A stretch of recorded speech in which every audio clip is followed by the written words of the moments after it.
السلام علیکم ورحمۃ اللہ وبرکاتہ۔ اس لیسن میں ہم لفظ اللہ کا قاعدہ پڑھتے ہیں، تو شروع کرتے ہیں۔ اعوذ باللہ من الشیطان الرجیم، بسم اللہ الرحمن الرحیم۔ لفظ اللہ سے پہلے زبر یا پیش ہو تو لفظ اللہ کے لام کو پر پڑھیں گے، یعنی موٹا پڑھیں گے۔ کب؟ جب اللہ کا جو لام ہے اس کے پچھلے حرف کے اوپر زبر یا پیش ہو، اس وقت یہ اللہ کا جو لام ہوگا وہ پر پڑھیں گے۔ تو اگر زیر ہو تو لفظ اللہ کے لام کو باریک پڑھیں گے۔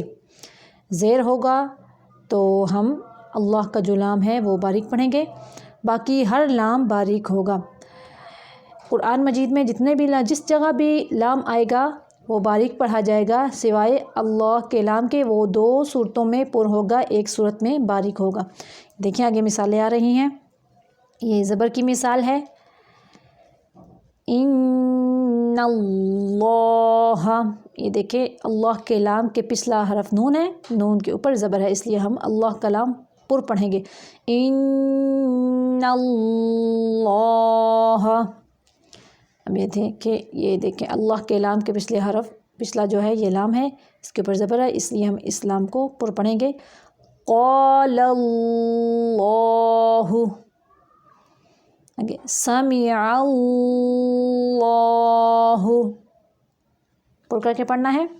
اب پیش کی مثال ہے، حدود اللہ۔ یہ دیکھیں اللہ کے لام کے پچھلا حرف دال ہے، اس کے اوپر پیش ہے، اس لیے ہم موٹا پڑھیں گے۔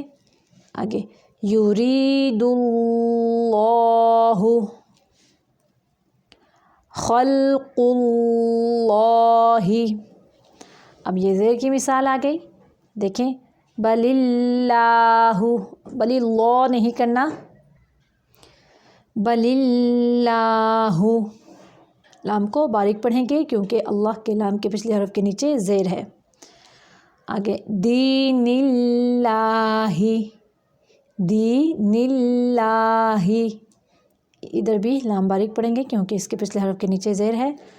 امر اللہ، ادھر بھی لام کو باریک پڑھیں گے، امر اللہ۔